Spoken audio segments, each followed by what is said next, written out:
Good morning, Life Point Church. Good morning. How are you?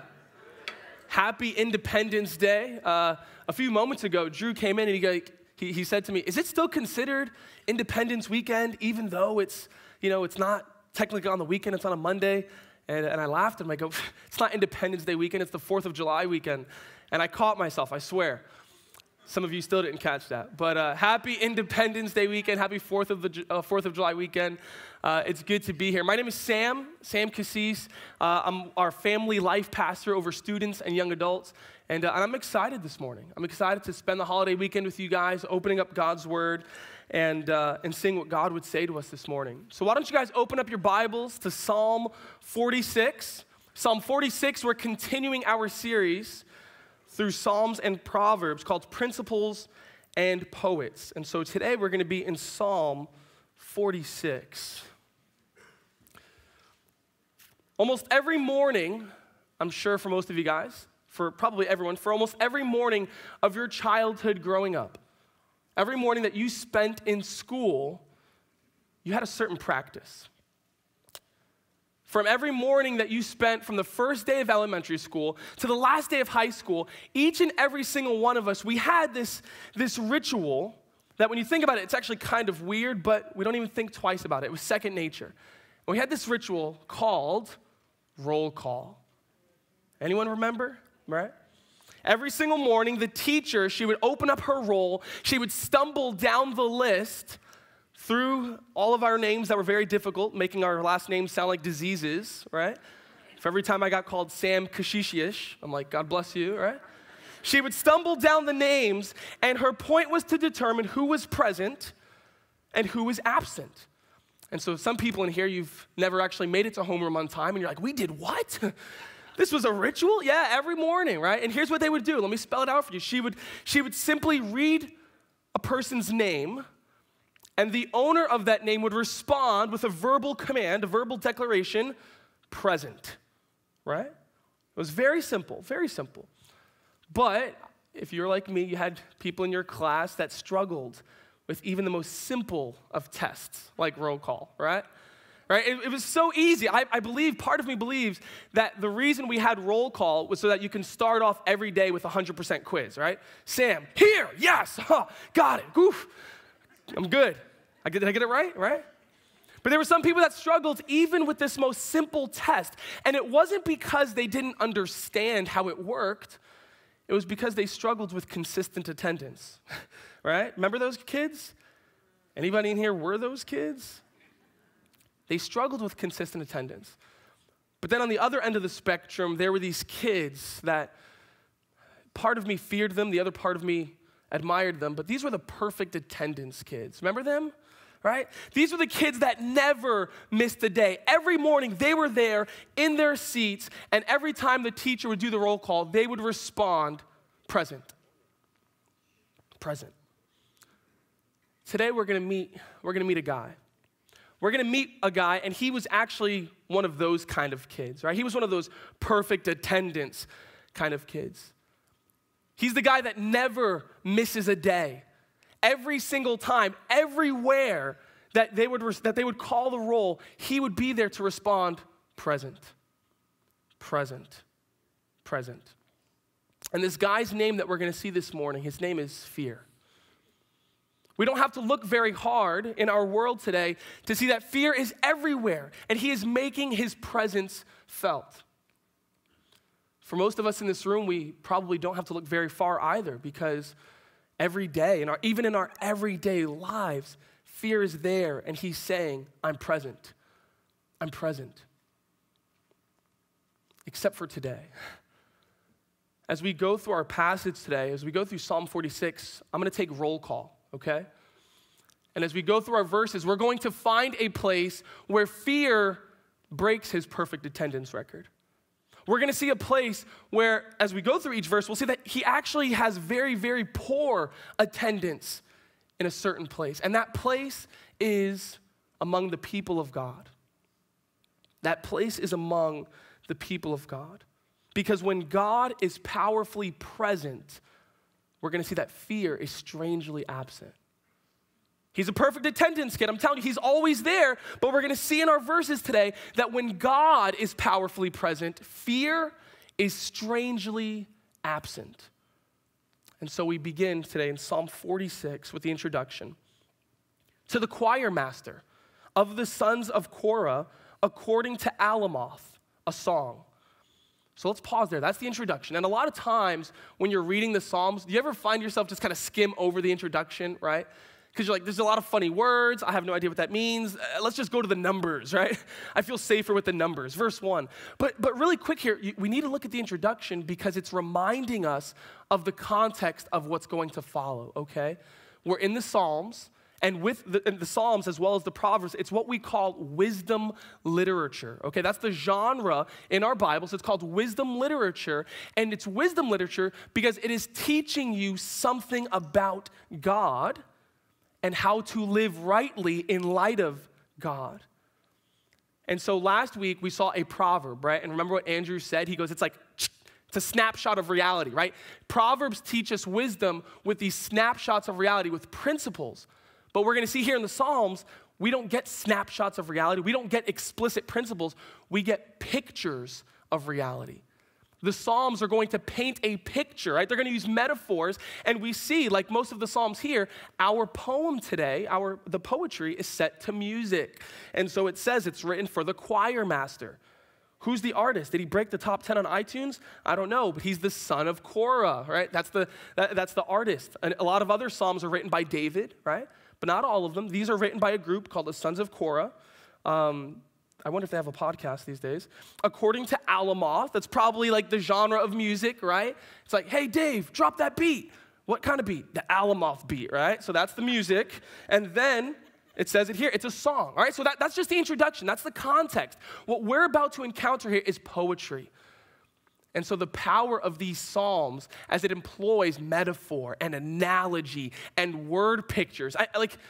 If you're like me, you ever have a hard time articulating something? And you're like, Sam, that's a problem. You speak for a living. I know, but sometimes you can't say it with your words. And so what do? You go, it's like that, right? And you point. That's what we're going to do here today. A lot of word pictures. And so as we go through, look at the pictures, okay? Look at the pictures, because the power of this psalm is found in the pictures. Make sense? This is poetry here, all right? With me? Amen, right? Yeah, all right, let's do this. Let's begin our song. Verse 1. God is our refuge and strength, a very present help in trouble.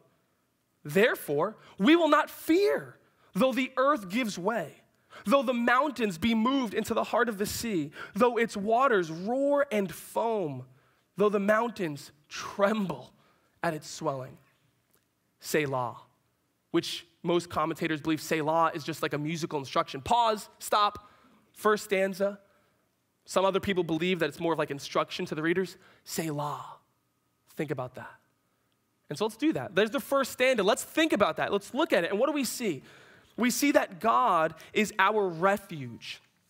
Refuge. What's a refuge? Right? If a refuge is simply a fortress, it's a shelter, it's a stronghold. And so whenever you picture a refuge, right? Picture a bunker, it probably paints a picture of a scene where danger is there, right? Usually you think of wartime or a storm or something. And so danger is here and it's swirling, right?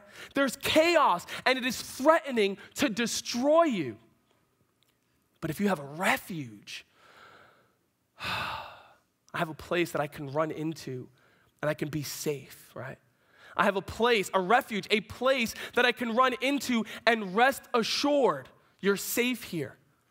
Not because the danger ceases to exist, not because it's like, woof, the danger was actually fake. It's not there anymore. No. The danger is very much real, but when you have a refuge, you can rest assured because the stronghold is more powerful than the forces outside, right? And so the psalmist, he says here, that's our God. This psalm, it's written for a community to sing it. And so the community, they're singing this song and they're reminding themselves, God is a protector. God is a stronghold. He is a safe haven from danger. And so as they're singing this to each other, they're like, yeah, you're right. Even though the danger is real, yes, even though there's trouble outside, our God is a refuge that is stronger than the danger. Our God is a mighty fortress, to use Martin Luther's language. This psalm inspired that song. I won't sing it for you, but look it up on Spotify later, okay? A mighty fortress is our God, a bulwark never failing. That's who our God is. But then here's the best part, okay? Here's the absolute best part, and this is really what our whole psalm is based off of.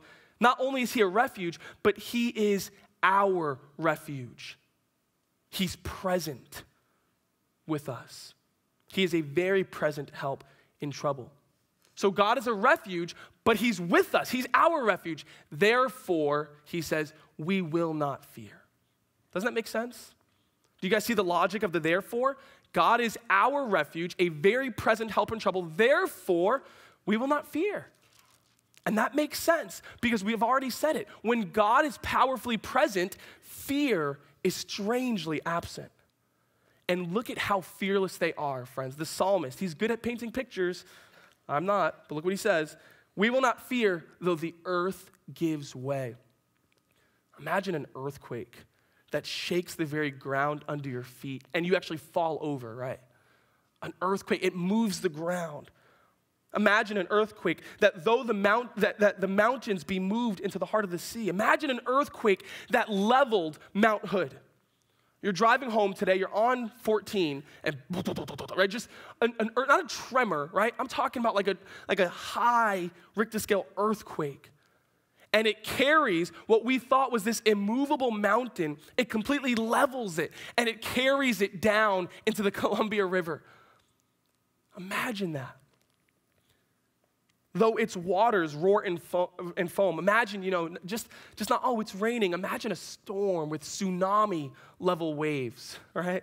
Hurricane-level winds. Imagine a storm that it's so strong that the thunder is actually shaking your house. It's actually shaking the mountains. You ever been in a thunderstorm? Some of you here in the Northwest, you don't even know what a thunderstorm is, man. I miss thunderstorms. Being in the Northeast, you're just out there and it's normal, the sky is fine, and all of a sudden you see coming from the horizon sprinting these gray clouds, and you're like, that doesn't look good. And you're like, how long will that take? No time at all. And it's just thundering, and the thunder is cracked, the lightning is cracking, the thunder is shaking, and it's shaking the very ground under your feet, and something inside of you goes, huh? Funny, right? But I'm kind of scared.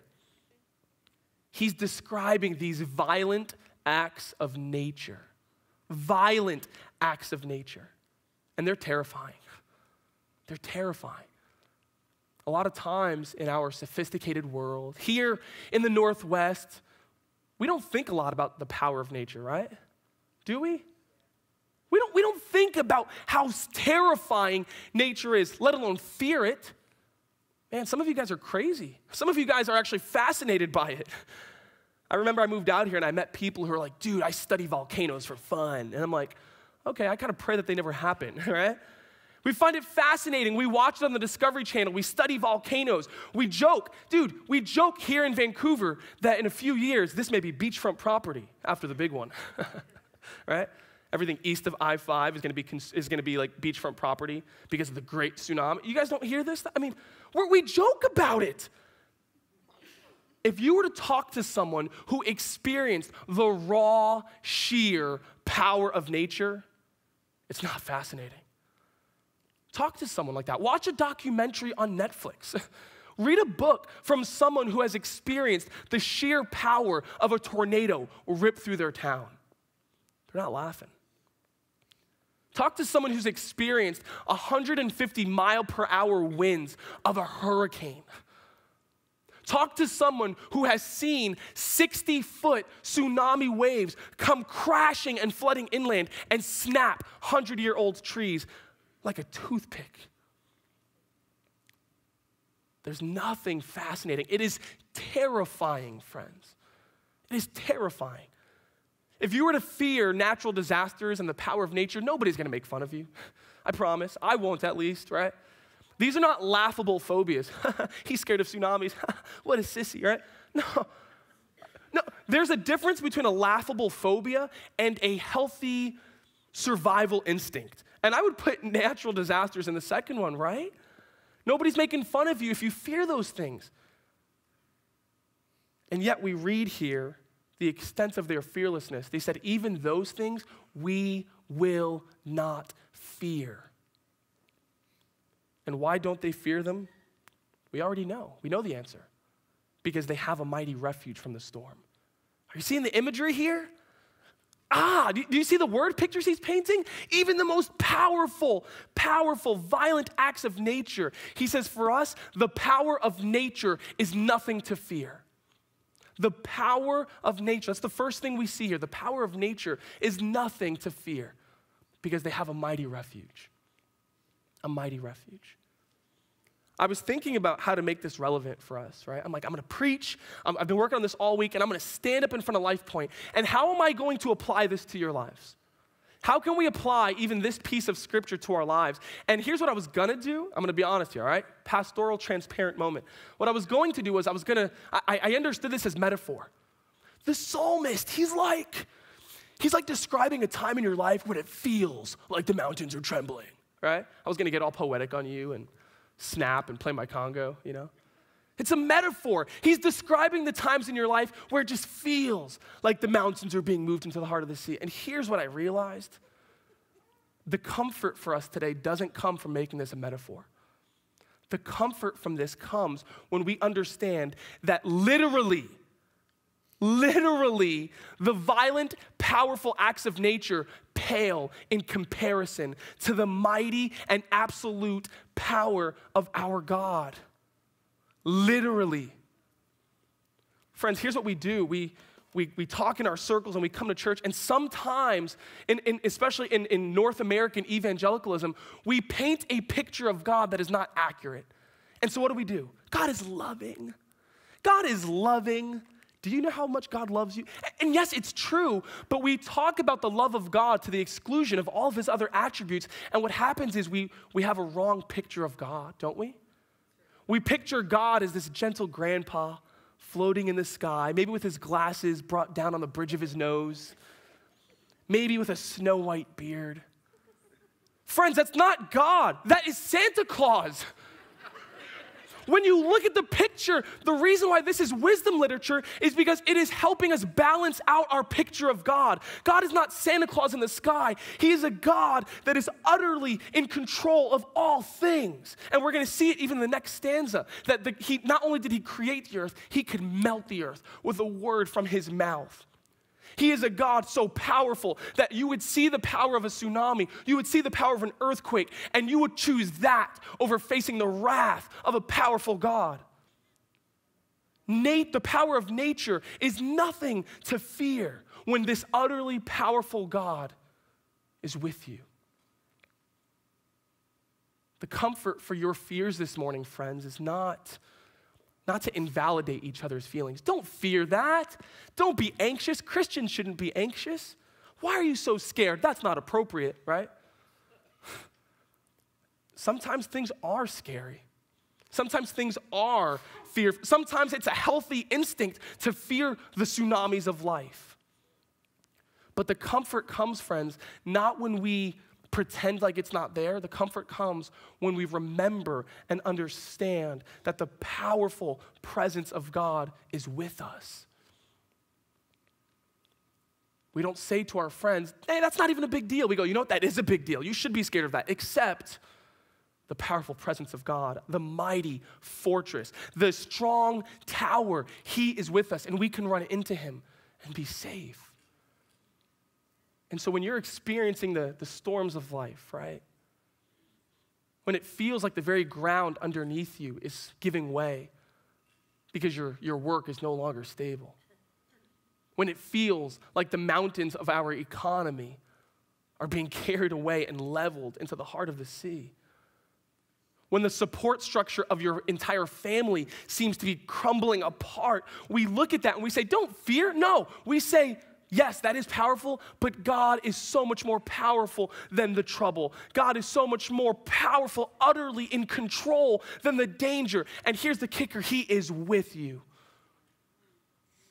And when God is powerfully present, fear is strangely absent. Strangely absent.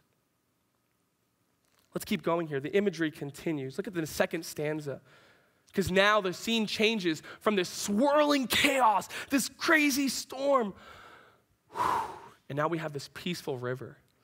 And look what he says about the peaceful river. You ready? Verse 4 here, second stanza.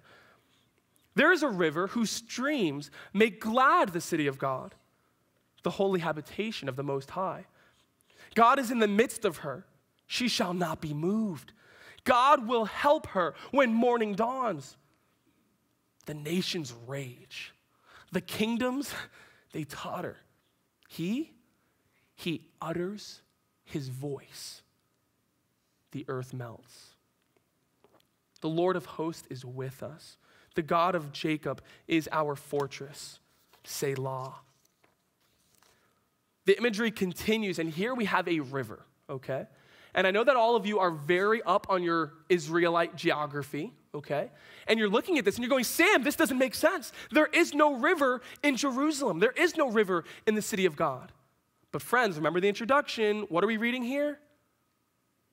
Poetry. Say poetry. It's poetry. So this is a word picture, okay? In that time, water was vital for survival, right? And so you would see civilizations, they would build and congregate around bodies of water. And so a river is a lifeline. A river is a symbol of source. It's a symbol of security. And so here they are, they're singing, and the artist, he's going, we have a river. We have a river.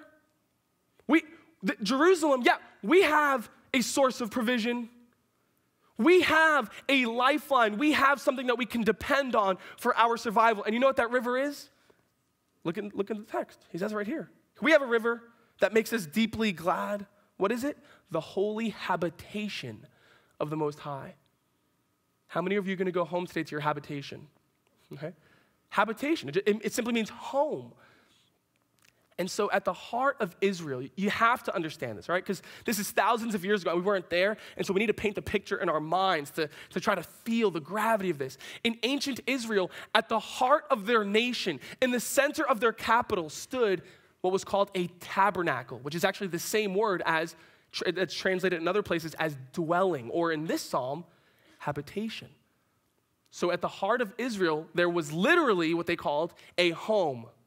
They built a tent, a giant tent, an elaborate tent, and God told them to build it. Well, that's weird. Why would God tell them to build a tent? Because God was going to do something profound. The God of the entire earth, the God who created the universe, the God who cannot be contained by a building, he said, I'm going to make my presence. I'm spirit, and yet I'm going to make my presence dwell in that tent. And one day, God moved into the neighborhood. Can you imagine? God moved into the neighborhood. God, what's your address? I live in Jerusalem. Why? Because you needed a place? Were you cold? God, were you homeless? He goes, what? The earth is my footstool. Homeless? No, because I'm a relational God, and I'm going to be present in their midst. And we already know that whenever God is present, fear is strangely absent. And so as they're singing about the presence of God, as they're singing about this tabernacle, as they're singing about the fact that God dwells in their midst, should we be surprised to see that the next verse is going to be fearlessness? Because whenever God is powerfully present, fear is strangely absent. And that's exactly what we see here in the second stanza. They do not fear even in the midst of raging nations. The second thing we see, for them, even the violence of nations is nothing to fear. Look what it says. It says, the nations rage. The kingdoms totter. And so we have this picture. Not only were the rivers, not only were the oceans swirling, not only were the waters raging violently, but now we have a scene where nations are raging violently. Raging, meaning they're assembling together and they're making war. The nations are coming together and they're making chaos. The nations are frantically pining for power. And that's frightening, friends, is it not? Is it not frightening to see what mankind can do when they get a taste of power and then fight for it? That's the scene going on here. News alert, check your phones. Not much has changed. How many bomb notifications do we need to get on our CNN apps this past week to know that nations still rage?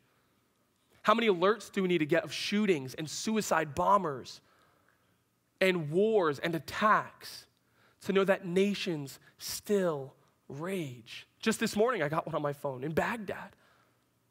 The nations are still raging. And yet we see for our community here that even the violence of nations is nothing to fear. Why? Because we see the nations, they're raging, they're swirling. And then it says it's tottering, right?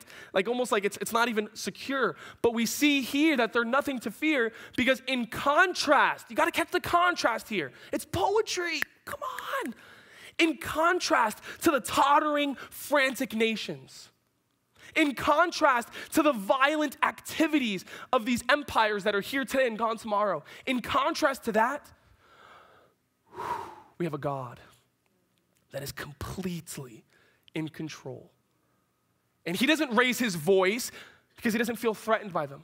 He doesn't start sweating. He's not getting frantic. He's not getting on their level. He sits there and he utters a word. And the most powerful empire on the earth doesn't even hold a candle to the God who can melt the entire earth with a word. With a word. And so, Israel, why are you not fearing when the nations rage? Why are you not fearing the turbulence of your world? Friends, again, some things never change. Israel in this time, they were in the middle of the most turbulent place on the planet. Like Qui-Gon Jinn says, the famous poet, there's always a bigger fish. And so there was Egypt and Assyria and Babylon and Persia, and then Greece and then Rome. They were always in the midst of turbulence, in the midst of nations that are raging. And so why don't they fear? Because when God is powerfully present, fear is strangely absent. And here's this powerful God. It says he's the Lord of hosts. Literally, he's the commander of the army. So the picture you get there is that God's in heaven with all this power. And he commands legions of armies of angels. He's the Lord of hosts. He can melt the earth with a word. And so even for our community, even the violence of nations is nothing to fear. Every trip to Jerusalem, imagine Israel would see the tabernacle, right? They're having a bad day, they're walking to Jerusalem, they pick up their eyes, and they see, boom, right in the city is the tabernacle, the reminder that this powerful, complete, absolute, in control God, he moved in next door. And so that sight would infuse them with confidence. Imagine, right? Imagine you live in Israel and you're having a bad day. You're scared, you're fearful, you're anxious. You don't even want to leave your house. You're worried about how you're going to make ends meet. You're worried about the rumors of war from Egypt. You're worried about maybe we won't have enough rain this season for our crops. And you look up and you see the tabernacle. The reminder, the symbol of God's imminent, meaning his present presence. He is a very present help in trouble. He's with us. Let's finish here. Let's look at the last part of the song. There's our third and final stanza, and you're going to notice here that the poem gets a little bit weird, okay? I'm warning you, because the poem is about to take a turn for the prophetic. Look what it says here in the final verses. Verse 8. Come, behold the works of the Lord, how he has brought desolations on the earth. He makes wars cease to the ends of the earth. He breaks the bow. He shatters the spear. He burns the chariots with fire. And then here's some more prophetic. God speaking now from his perspective. Be still and know that I am God. I will be exalted among the nations. I will be exalted in the earth. The Lord of hosts is with us. The God of Jacob is our fortress. Selah. We see here our third and final point, that even the outcome of the future is nothing to fear. The power of nature is nothing to fear. The violence of nations is nothing to fear. And third and finally, the outcome of the future is nothing to fear. And so look what he does here. He says, come and behold. This is a typical prophetic device, right? So if I were to say to you, once upon a time, you know that I'm about to go into a fairy tale, right? If I say to you, dear Abby, you know that I'm about to introduce a letter. When you hear a biblical writer say, come and see, that is the introduction to a prophecy, right? Come and see. Come and see something that is not now. Come and see a picture of the future. Come and see a vision of the realities that are to come. And what are the realities that we see? He says the works of the Lord. He's brought desolation on the earth. Come and look at the future. Let me paint a picture of you, poetically. Let me paint a picture of you of when the wars on this earth will cease. And so the psalmist here, he's painting a picture of an ending where God is completely in control. It's actually, you gotta understand here, he's almost painting a picture of an army that is coming through, and it is coming through victoriously. And all of the fighting that was going on before it, just boom, no, it's over. The victorious army just came through, right? And all around the army, in its wake, you see the dominance of every other thing that was not this army. It's poetic. And we see that the army of God, that one day he's going to come in final judgment, friends. And depending on which side of the coin you're on, that is either a frightening thing or an encouraging thing. And to our group today, to this community that was singing this psalm, it was so encouraging. Singing about the end of the earth is not an apocalyptic horror film. For the community of God, it is reason for encouragement. Because when God is powerfully present, fear is strangely absent. And so he says, come and behold. Come and see that in the wake of this absolutely powerful God, both of the things that we saw earlier, nature and nations, both of those things are devastated. The nations are raging, I'm scared. No, look at the future. One day, all of their instruments of war are going to be snapped in their hands like they were toys. But what about earth? I mean, the earth is so powerful. He goes, what? I'm going to make desolations on the earth. I'm going to make a new earth, and I'm going to come through. Again, it's the image. I'm going to come through like an army. And earth's power is going to seem like a joke. And so then what's our response? What's our response to the vision of the future? God chimes in now, and he speaks to Israel. He speaks to Life Point Church. He speaks to you as an individual, and he says, be still and know that I am God. I will be exalted among the nations. I will be exalted in the earth. And then the chorus, the refrain of this whole psalm, they're singing it, the chorus, drop the alamoth. The Lord of hosts is with us. The God of Jacob is our fortress. What does it mean to be still? Friends, this is not a command to have your daily devotions, right? That's how I grew up. Every morning, I got to wake up with my Bible and be still and know that he's God. When you look at it in context, this is more than a call to have your daily Bible reading. This is a call to cease your striving, cease your toiling, take a step back and see how powerful God is. And so imagine it like this, right? Let me add to the imagery here a metaphor of my own to end. Imagine you're out in the field with a plastic spoon and you are digging frantically. Right?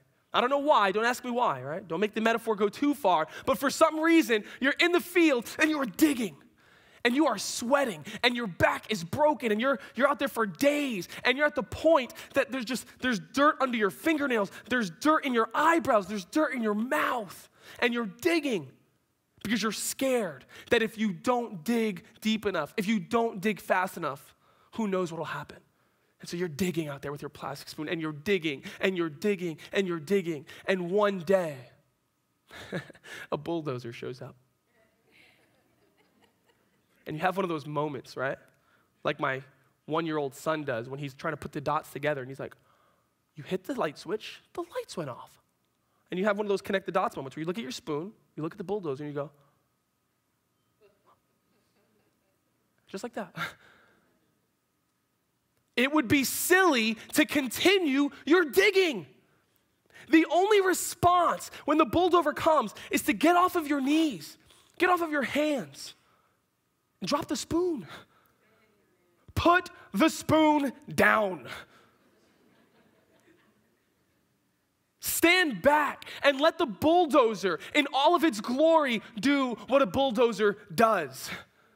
And when you do that, friends, when you cease your striving, when you cease your toiling, you will see, and all the rest of the people around you, they will see the bulldozer for what it really is, a powerful presence. That's what the psalmist is saying. He says, cease striving, be still. The powerful presence of God, the mighty fortress has showed up, and we've already know in the present he's with us. Look at the tabernacle. And we also know that in the future, he's going to end this thing. And so our response, drop your spoons. In what ways are you guys digging? In what ways are you guys fearful that if you don't do enough, or if you don't get this done, or if you don't do this, what do you fear is going to happen? And friends, I don't want to be the preacher that invalidates your feelings. Christians don't get anxious. Don't do that. No, I don't want to invalidate your feelings. Those things are scary at times, but I do want to encourage you by reminding you something way more powerful than us is in our midst. And when God is powerfully present, fear is strangely absent. And so here's how I want to encourage you today. Here's the ending. I want to remind you that God is still present with us. But Sam, I don't have the tabernacle. I can't go across the street to Costco and look down and into the background and see the tabernacle. I don't see God's reminder that he is powerfully present in our midst. Where's the tabernacle, Sam? Where's the reminder that God is powerfully with us? I think you know where I'm going with this. You know, huh? So I don't even have to say it. Let's just go home. No, I mean, I have to. It's in a fire inside of me. I can't leave until I say it, friends. John 1:14. John 1:14 talks about a new tabernacle. Remember, tabernacle is actually the same word as dwelling or habitation. So there's a new home. There's a new dwelling for God. Look at John 1:14. The Word became flesh and what? And dwelt among us.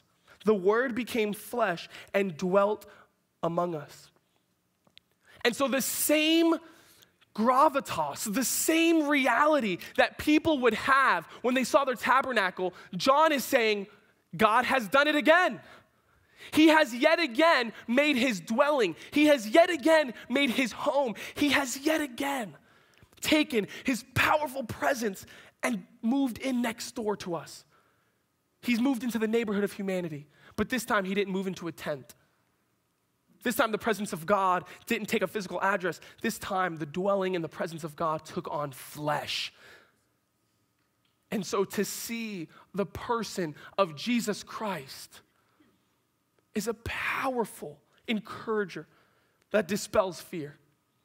It's a powerful encourager that God is yet again with us in our midst. He hasn't left humanity to its own devices. He hasn't left the earth to its actions. He hasn't left the nations to rage. He is with us. And this mighty refuge is the person of Jesus Christ. We find our refuge in Jesus, friends. We find the refuge of God in the place that is called the personal relationship with Jesus. He's the refuge we run into. And a refuge is only good if you run into it, right? I have a refuge. It's 2 miles away. Good for you. You're going to die. A refuge is only good if we run into it. And that's Jesus. Jesus came and he preached a very, very profound yet simple message. He said, stop living for yourself. Stop pursuing your selfish and sinful ends and come and live the way that you were meant to be lived in the family. And for those of us who respond by coming into the family, we see that Jesus is our refuge.